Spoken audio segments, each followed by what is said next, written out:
Warahmatullahi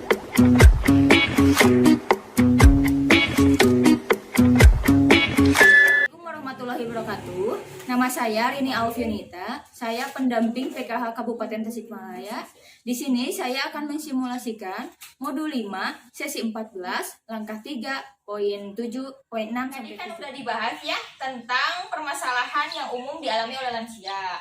Selanjutnya kita akan membahas bagaimana mengetahui permasalahan yang mungkin terjadi akibat kondisi tersebut. Tadi udah dibagi 3 kelompok ya untuk mendiskusikan yang permasalahan. Sekarang juga kita akan mendiskusikan tentang masalah yang terjadi. Nih ada kelompok fisik mana? Ya Bu. Kelompok fisik tugasnya mendiskusikan ke belakang ya kelompoknya. Apa yang sebaiknya dilakukan pada lansia agar lansia sehat dan bahagia. Kelompok 2 psikososial. Bu Lela ya? Ya. Hal-hal yang tidak boleh dilakukan pada lansia. Kelompok 3 spiritual. Widi, bagaimana menghadapi lansia yang sulit perilakunya. Jadi tugas-tugas ibu-ibu di sana yaitu mendiskusikan tentang hal-hal seperti itu yang ada di rumah ibu atau di sekeliling ibu. A few minutes later. Sudah selesai ibu-ibu ya? Sudah selesai mendiskusikan. Boleh saya dengar dari kelompok fisik apa tadi? Ya, menurut kelompok saya Bu ya, kelompok 1, apa yang sebaiknya dilakukan pada lansia sehat itu misalnya mengantar lansia ke puskesmas, berobat, kemudian memberikan makanan yang bergizi, seperti itu Bu. Oh ya betul. Yang kedua coba. Menurut kelompok kami tadi sekali diskusikan hal yang tidak boleh dilakukan pada lansia, misalnya tidak boleh didiamkan, tidak boleh sendirian, jadi harus ditemani gitu Bu. Terus tidak boleh ditelantarkan gitu. Yang ketiga spiritual.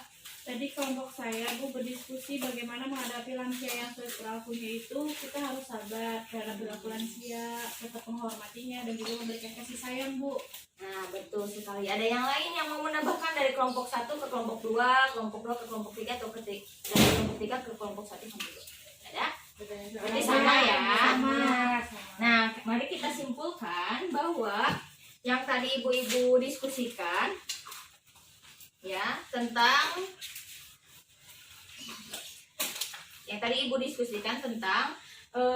cara mengatasi lansia yang sulit dan nah, tadi kan udah dijawab ya sama ibu-ibu 3 pertanyaan itu. Betul sekali ibu-ibu. Kita ulas lagi dan kita simpulkan untuk hal-hal yang boleh dan tidak boleh dilakukan terhadap lansia. Ada di flip chart nomor 4 dan nomor 5. Kita ke flip chart nomor 4 dulu ya. Yang pertama, prinsip-prinsip melayani lansia. Yang pertama adalah tidak memberikan stigma atau cap kepada lansia. Jadi kalau di rumah ibu ada lansia atau orang tua, jangan dicap gitu mah kolotil. Namun kalau bahasa Sunda jangan seperti itu ya Bu ya. Yang kedua, tidak mengucilkan atau menghindari sikap sensitif, misalnya mudah marah. Kalau si lansianya mudah marah, tersinggung, jangan sampai dikucilkan, justru harus didekati ibu-ibu. Ya Bu. Yang ketiga, tidak membesar-besarkan masalah. Kalau kita punya masalah dengan lansia, jangan dibesar-besarkan. Cukup kita aja yang masalah. Yang keempat, menghindari sikap belas kasihan yang berlebihan. Ini maksudnya, jadi kalau yang namanya lansia itu kayak yang sudah bergetar, tangannya jangan dikasihani, cukup dibantu saja ya. Tapi dibantunya jangan berlebihan. Justru kita harus membuat dia menjadi mandiri, memberi kesempatan pada lansia menunjukkan kemampuannya. Dan yang terakhir, keluarga sebagai sumber pemecahan masalah. Jadi dia harus diikut campurkan kalau ada masalah, biar semuanya clear. Soalnya kan kalau lansia itu biasanya berpengalamannya banyak seperti itu ya. Terus yang flip chart nomor 5, cara menghadapi lansia yang sulit perilakunya. Tadi ada di pertanyaan kelompok 3 ya. Nah, yang pertama, tetap menghormati dan menghargai lansia sebagai orang tua. Jadi kita harus punya prinsip bahwa lansia itu lebih tua dari kita. Jadi harus lebih dihormati. Yang kedua, bersikap sabar dan bijaksana terhadap perilaku lansia. Jadi kita harus kalau dia marah-marah, dia mudah tersinggung atau dia membuat masalah, kita harus lebih bersikap sabar dan bijaksana terhadap